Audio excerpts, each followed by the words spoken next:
यह दुनिया के सबसे मुश्किल बैंकों में से एक है, जहां घुसना बहुत कठिन है। यहाँ की सुरक्षा बहुत सख्त है। अगर चोरी जैसी कोई भी संदिग्ध हरकत होती है तो तुरंत 15 गार्ड गोली चलाने के लिए तैयार हो जाते हैं। बैंक में हर जगह कैमरे लगे हैं, जिनमें मोशन सेंसर भी हैं। इसके अलावा बैंक के सामने ही स्पेन की सेना का मुख्यालय है, जहां 500 मरीन सैनिक हमेशा किसी भी हमले से निपटने के लिए तैयार रहते हैं। बैंक के सुरक्षा प्रमुख पहले राष्ट्रीय सुरक्षा एजेंसी में एंटी क्राइम और आतंकवाद के निदेशक रह चुके हैं। वह बहुत पेशेवर और सख्त व्यक्ति हैं। उन्हें जरा सी भी शक की बात तुरंत समझ में आ जाती है। इतना ही नहीं, बैंक का वॉल्ट, तिजोरी भी बहुत रहस्यमय है। उसकी बनावट और काम करने का तरीका आज तक बड़े बड़े चोरों और लुटेरों के लिए पहेली बना हुआ है। यह तिजोरी 19वीं सदी में बनाई गई थी। उस समय अखबारों ने इसे दुनिया की सबसे शानदार वास्तुकला की कृति बताया था। तिजोरी के अंदर बहुत ही दुर्लभ राष्ट्रीय खजाने भी छिपे हुए हैं, लेकिन ये सारी मुश्किलें भी चोरों के एक गिरोह को रोक नहीं पाई, क्योंकि उनके समूह में एक बहुत ही तेज दिमाग वाला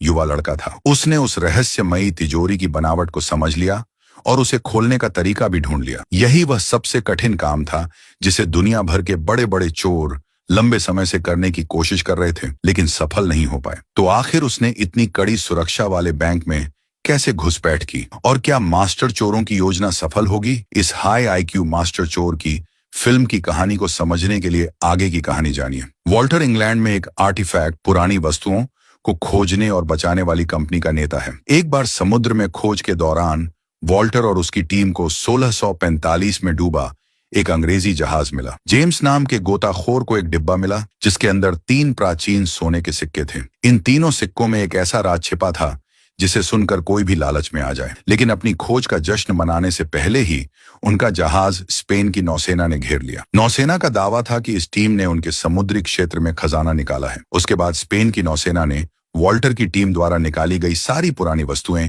जब्त कर ली। उन कीमती प्राचीन सोने के सिक्कों वाला डिब्बा सरकार ने अपने कब्जे में ले लिया और दुनिया के सबसे सुरक्षित बैंक में रख दिया। वॉल्टर इस नुकसान को सहन नहीं कर पाया। उसकी टीम ने बहुत मेहनत से समुद्र की गहराई से वह खजाना निकाला था और नौसेना ने उसे छीन लिया। इसीलिए उसने बैंक में घुसकर उन 3 सिक्कों को वापस लाने की योजना बनाई। लेकिन उसकी बुद्धि के बावजूद बैंक में घुसना ही बहुत मुश्किल था, और उस मजबूत तिजोरी को खोलना तो और भी कठिन काम था। तभी उसे अपने देश में एक बहुत ही होशियार लड़के के बारे में पता चला, जो अपनी उम्र से कहीं ज्यादा बुद्धिमान था। उसका नाम टॉम था। वह अभी पढ़ाई कर रहा था, लेकिन कई बड़ी कंपनियों ने उसे बिना डिग्री के ही काम का ऑफर दिया था। उसे हर महीने कम से कम $4 लाख वेतन और कई सुविधाएं देने की बात कही गई थी। लेकिन समझदार लोग अक्सर अपनी अलग राह चुनते हैं। टॉम किसी पर निर्भर नहीं रहना चाहता था। उसके पिता ने उसे समझाया, किसी कंपनी में नौकरी कर लो ताकि तुम्हारा भविष्य सुरक्षित हो और हमें चिंता कम हो। लेकिन टॉम ने अभी कोई फैसला नहीं लिया। एक दिन वह अपने पिता के साथ बैठा था, तभी उसे एक अजीब संदेश मिला। उस व्यक्ति ने लिखा,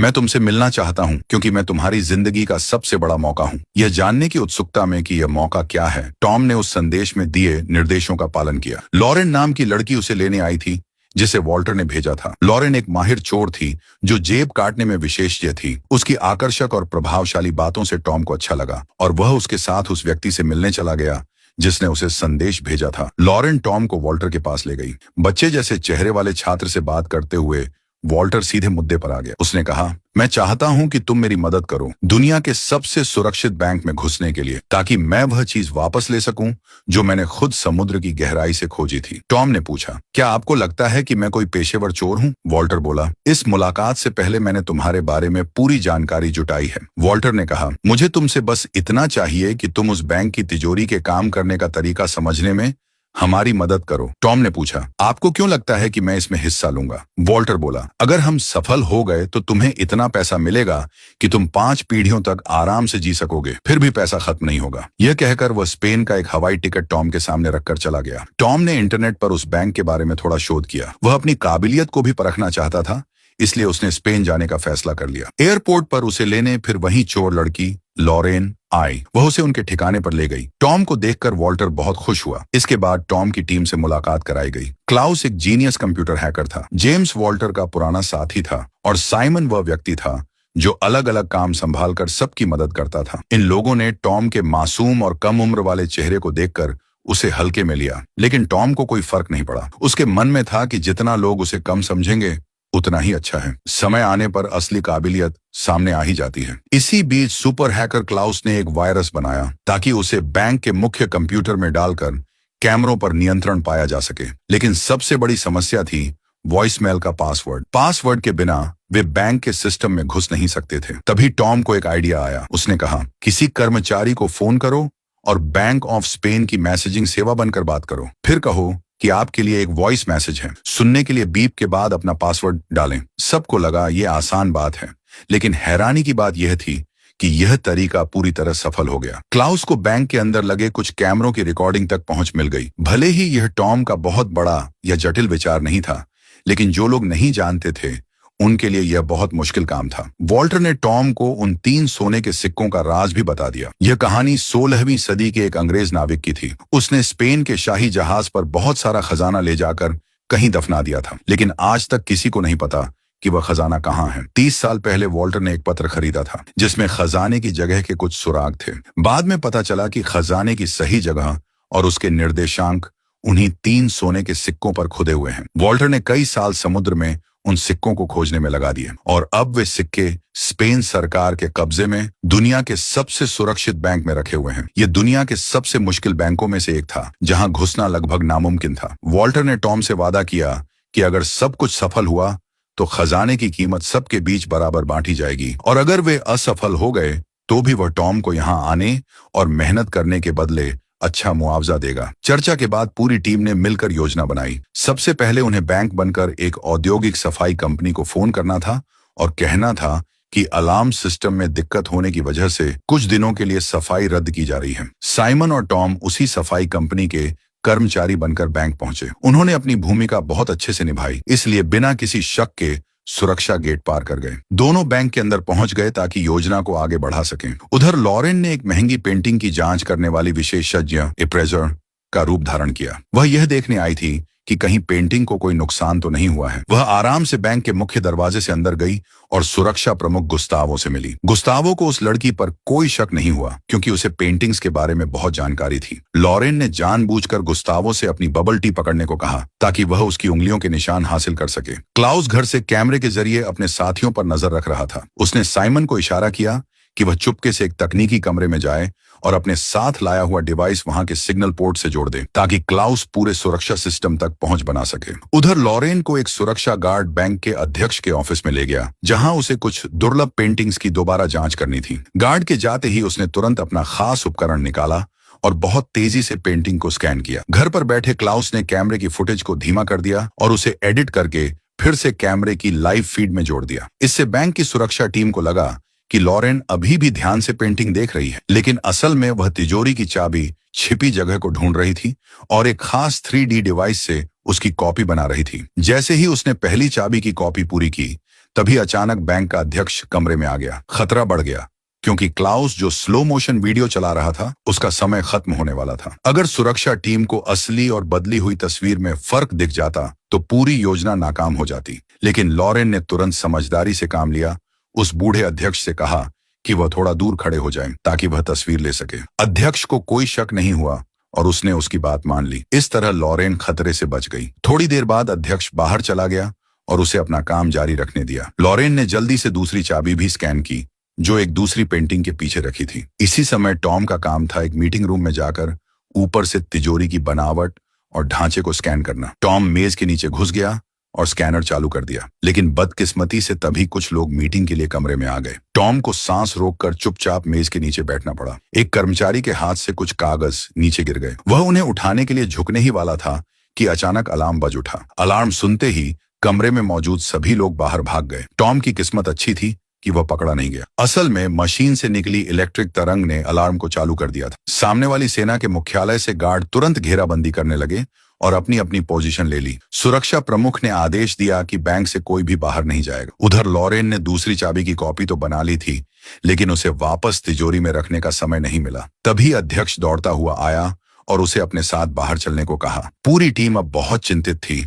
सब लोग घबराए हुए थे और समझ नहीं पा रहे थे कि क्या करें। तभी टॉम ने खुद आगे बढ़कर कहा कि वह लॉरेन से गिरी हुई चाबी पकड़कर उसे वापस उसकी जगह रख देगा। किस्मत से टॉम ने चाबी सही समय पर पकड़ ली और उसे जमीन पर गिरने नहीं दिया। जैसे ही टॉम ने चाबी वापस तिजोरी में रखी, तभी एक गार्ड कमरे में आ गया। उसने पूछा, अरे तुम यहाँ क्या कर रहे हो? टॉम बोला, ओह, मैं हेडफोन लगाया था, इसलिए अलार्म की आवाज नहीं सुनी। गार्ड ने कहा, तुरंत बाहर निकलो। गुस्तावो ने देखा कि अलार्म का सिग्नल तिजोरी से आया था। उसने सुरक्षा कर्मियों को नीचे भेजा, लेकिन उन्हें कुछ भी संदिग्ध नहीं मिला। आखिरकार उसे सभी को जाने देने के अलावा कोई रास्ता नहीं था। बैंक से मिले डाटा को देखने के बाद टॉम ने अपनी तेज बुद्धि का परिचय दिया। उसने पाया कि स्कैनर एक जगह को साफ नहीं पढ़ पा रहा था। वहां पानी था। असल में तिजोरी के ऊपर एक बड़ा पानी का टैंक था। 19वीं सदी के इंजीनियरों ने तिजोरी की रक्षा के लिए एक जाल बनाया था। अगर कोई अंदर घुसने की कोशिश करता तो पाइपों से पानी निकलकर पूरी तिजोरी को भर देता और घुसपैठिया डूब जाता। टॉम ने यह भी समझा कि उस समय आज जैसी मोशन डिटेक्शन तकनीक नहीं थी। उसकी जगह एक बहुत बड़ा तराजू, बैलेंस स्केल लगाया गया था। जैसे ही तय वजन से ज्यादा भार उस प्लेटफॉर्म पर पड़ता, सिस्टम चालू हो जाता और पानी तुरंत भरने लगता। अब सबसे बड़ी समस्या यह थी कि उस तराजू को कैसे पार किया जाए ताकि तिजोरी तक पहुंचा जा सके। अलार्म वाली घटना के बाद जब सेना के विशेष बल बैंक के बाहर जमा हो गए थे, लेकिन कुछ भी नहीं मिला, तो बैंक के अध्यक्ष ने सुरक्षा प्रमुख को डांटा। उस समय विश्व कप का सीजन चल रहा था और चौक में बहुत सारे लोग स्पेन की टीम को चीयर करने के लिए जमा थे। अध्यक्ष के सलाहकार ने कहा कि शायद अलार्म का कारण बड़े जनरेटर और फुटबॉल मैच दिखाने वाली विशाल स्क्रीन का चुंबकीय प्रभाव हो सकता है। उधर जेम्स और साइमन नालों के रास्ते से होकर उस बड़े तराजू के आधार तक पहुंच गए। जैसा टॉम ने बताया था, वह सच में पुरानी इंजीनियरिंग का शानदार नमूना था। लेकिन अब नई समस्या सामने थी। तिजोरी तक पहुंचने के लिए सुरंग खोदने में कम से कम 15 दिन लगते। अगर वे तेजी से ड्रिल करते तो आवाज ज्यादा होती और वे पकड़े जाते। वे विश्व कप के समय का फायदा उठाना चाहते थे, जब लोग बाहर मैच देखने में व्यस्त हों। लेकिन फाइनल मैच सिर्फ 8 दिन बाद था। वॉल्टर निराश होकर इस योजना को छोड़ने के बारे में सोचने लगा, क्योंकि समस्या बहुत कठिन थी। पूरी टीम भी हिम्मत हारने लगी थी।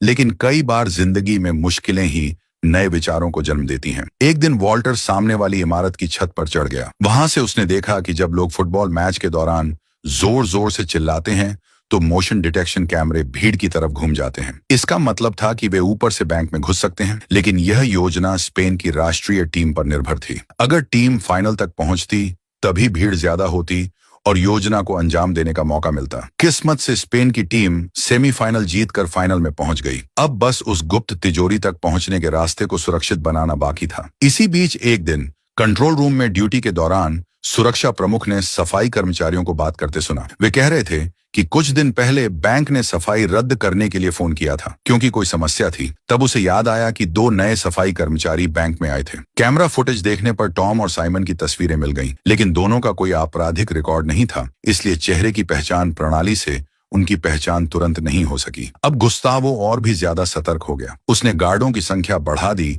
और बैंक के हर कोने में अतिरिक्त कैमरे लगा दिए। उधर टॉम कई रातों से सोया नहीं था। वह पूरी लगन से उस बड़े तराजू की समस्या का हल खोज रहा था। और फिर अपनी तेज दिमाग की वजह से टॉम ने एक उपाय सोचा। उसने कहा कि वे नाइट्रोजन गैस का इस्तेमाल करेंगे, क्योंकि नाइट्रोजन गैस से धातु भी जम जाती है। उस बड़े तराजू को पूरी तरह जमाने के लिए कम से कम 500 किलो नाइट्रोजन गैस की जरूरत होगी। ये काम साइमन को करना था। सबने सहमति दी और योजना पर काम शुरू कर दिया। सबसे पहले उन्होंने सुरक्षा प्रमुख के फिंगरप्रिंट की नकली कॉपी बनाई। फिर तिजोरी का दरवाजा खोलने के लिए दोनों चाबियों की कॉपी तैयार की। वॉल्टर ने चुपचाप 3 नकली सोने के सिक्के भी बना लिए। ये सिक्के किस काम आएंगे, ये जानने के लिए फिल्म के अंत तक इंतजार करना होगा। आखिरकार स्पेन और नीदरलैंड डच टीम के बीच फाइनल मैच का दिन आ गया। इसी दिन इस देश में सदी की सबसे बड़ी चोरी होने वाली थी। चौक में लोग भारी भीड़ में इकट्ठा होकर मैच देखने और अपनी टीम को चीयर करने आए थे। टीम के सभी सदस्य अपनी अपनी जगह तैयार थे। टॉम, लॉरेन और जेम्स सामने वाली छत से रस्सियों के सहारे झूलकर बैंक की छत पर पहुंचे। फिर उन्होंने कट्टर से कांच काटा और रस्सियों के सहारे नीचे लॉबी में उतर गए। गार्डों की हर गतिविधि पर क्लाउस नजर रख रहा था और सही समय पर संकेत दे रहा था। उस जीनियस हैकर की मदद से वे तीनों बिना पकड़े गए आगे बढ़ते रहे। इसके बाद वे वेंटिलेशन डक्ट के रास्ते तिजोरी की ओर बढ़े। फाइनल मैच के दौरान गुस्तावो बहुत सतर्क था। उसे पहले से अंदेशा था कि चोर इस मौके का फायदा उठाएंगे। वह खुद कंट्रोल रूम से सब कुछ देख रहा था। वेंटिलेशन डक्ट से निकलने के बाद तीनों के सामने दो इमारतों के बीच एक बहुत बड़ा खाली स्थान था, जिसके बीच में गहरी खाई जैसी जगह थी। तीनों ने जल्दी से एक सीढ़ी जोड़ी ताकि दूसरी तरफ पहुंच सकें। जेम्स सबसे आखिर में चढ़ा। जब वह बीच में पहुंचा तो सीढ़ी फिसलने लगी। उसने पूरी ताकत से छलांग लगाने की कोशिश की। किस्मत से टॉम ने समय पर उसका हाथ पकड़ लिया और उसकी जान बच गई। उधर क्लाउस ने कोट चुरा लिया था, जिससे वे तिजोरी का पहला सुरक्षा दरवाजा खोल सके। इसके बाद एक और बहुत मजबूत दरवाजा था। अब गुस्तावो के नकली फिंगरप्रिंट और दोनों चाबियों का एक साथ इस्तेमाल करना था। तीनों लोगों के बिना यह दरवाजा नहीं खुल सकता था। फिंगरप्रिंट और चाबियां सही निकली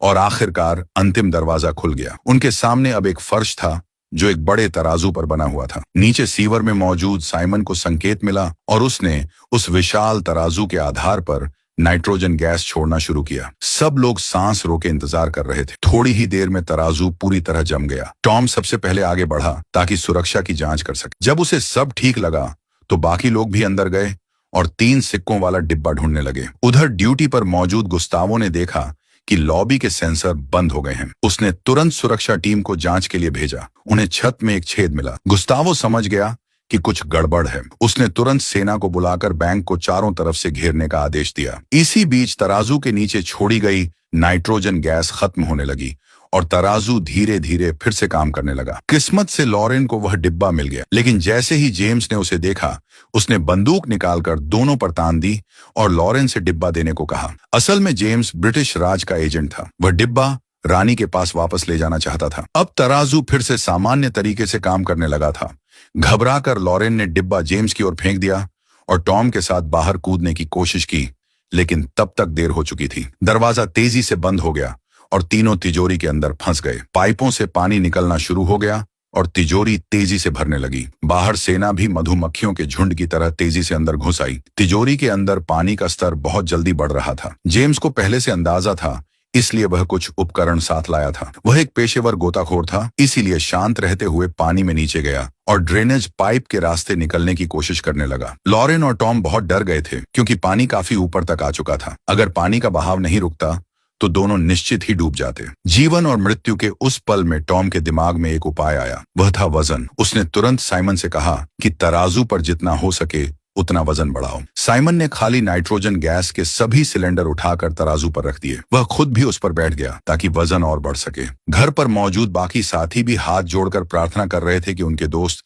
सुरक्षित बच जाएं। और फिर चमत्कार हुआ। पानी का बहाव धीरे धीरे रुकने लगा। आखिरी समय में टॉम और लॉरेन की जान बच गई। अब रास्ता तिजोरी तक खुल चुका था। गार्ड और गुस्तावो जल्दी से अंदर पहुंचे, लेकिन हैरानी की बात यह थी कि अंदर कोई नहीं था, सिर्फ खाली तिजोरी थी। बूढ़ा सुरक्षा प्रमुख समझ नहीं पाया कि वे कैसे भाग निकले। कुछ देर खोजने के बाद उसे पता चला कि चालाक चोर पानी की पाइप और छत के वेंटिलेशन रास्ते से भाग गए। किया का गुस्तावो को यकीन था कि वे ज्यादा दूर नहीं गए होंगे, इसीलिए उसने पूरी ताकत लगाकर उन्हें ढूंढने का आदेश दे दिया। टॉम और लॉरेन फिर से पुराने वेंटिलेशन रास्ते में घुसकर भागने लगे, लेकिन अब क्लाउस कैमरे से उनकी मदद नहीं कर पा रहा था क्योंकि सैनिकों ने सभी रास्तों को घेर लिया था। खिड़कियां बुलेट प्रूफ कांच की थीं, जिन्हें तोड़ना नामुमकिन था। तभी लॉरेन को अचानक तीसरी मंजिल पर एक भागने का रास्ता याद आया। उसने टॉम से कहा कि वह उसके पीछे आए। गार्ड अब भी उनके पीछे लगे हुए थे। दोनों जल्दी से बैंक के अध्यक्ष के ऑफिस में घुस गए। गुस्तावो को लगा कि अब वे जाल में फंस गए हैं, इसलिए वह शांत और खुश था। लेकिन जब सुरक्षा टीम दरवाजा तोड़कर अंदर गई तो वहां कोई भी नहीं था। असल में जब लॉरेन पहले पेंटिंग देखने आई थी,